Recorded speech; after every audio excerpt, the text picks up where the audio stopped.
전국 지방자치단체는 모든 세입을 금고로 지정한 은행에 예치한 뒤 필요에 따라 지출하는데요. 이 과정에서 자연스럽게 예치한 돈에 이자가 붙습니다. 그런데 대구와 경북 지자체들이 맡기는 은행의 이자 수입이 전국의 다른 지자체보다 크게 낮은 것으로 확인됐는데요. 보완 대책이 필요해 보입니다. 윤영균 기자가 취재했습니다. 경산시의 1년 예산은 1조 원이 넘습니다. 예산에 예치된 금고의 평균 잔액은 2,421억 원. 그런데 이자 수입은 20억 원으로 이자율은 고작 0.87%에 불과합니다.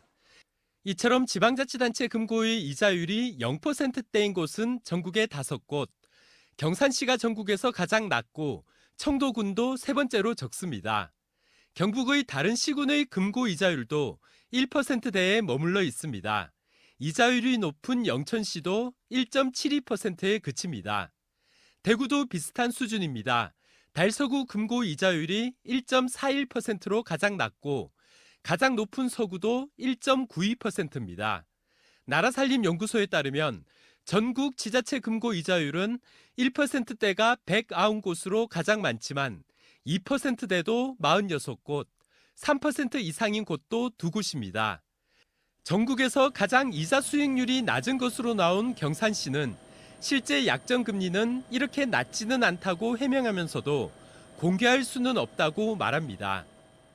우리가 그때 선정을 할 때 비공개 대상 해가지고 의학 사모해가지고 그걸 협의하에 공개 대상이 있고 비공개 대상이 있거든 그게. 비공개 대상은 금융 관련 제출서로 제한서 같은 그 안에 금리라든가 있거든. 하지만 국민의 세금을 맡기면서 민간은행의 영업 기밀이라며 공개하지 않는 것은 문제입니다. 국민의 세금을 걷어서 운용하는 돈이 올해 지방재정 총계가 한 366조 원 정도가 됩니다. 그리고 이제 그 중에 잉여금만 해도 2019년 기준으로는 67조 원이 이제 그냥 보통 예금에 보통 거의 다 예치가 되어 있어요. 합리적인 운영을 위해서라도 평산과 금리, 계약 현황 어떻게 하고 있는지 공개를 해야 하지 않나 합니다. 대구 경북 지자체 금고의 이자 수입이 다른 지역보다 낮은 이유는 뭘까? 특정 은행에 치우친 점이 꼽힙니다. 대구의 경우 대구은행이 90%, 경북은 농협은행이 3분의 2를 차지합니다. 금고 유치를 조건으로 금융기관이 대구 경북에 제안하는 협력 사업비가 특정 은행 편중 구조를 가져왔고 폐지해야 한다는 목소리가 나옵니다. 금고 선정을 위한 경쟁 자체가 안 되다 보니 적절한 이자를 보장받을 수 없습니다.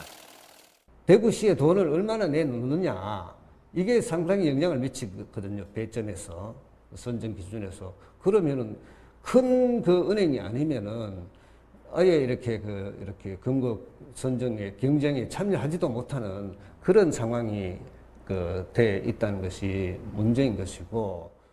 이와 함께 지자체 금고를 선정하는 평가 기준에 성평등이나 노동평등 같은 사회적 책임 비중을 높여야 한다는 주장도 나오고 있습니다.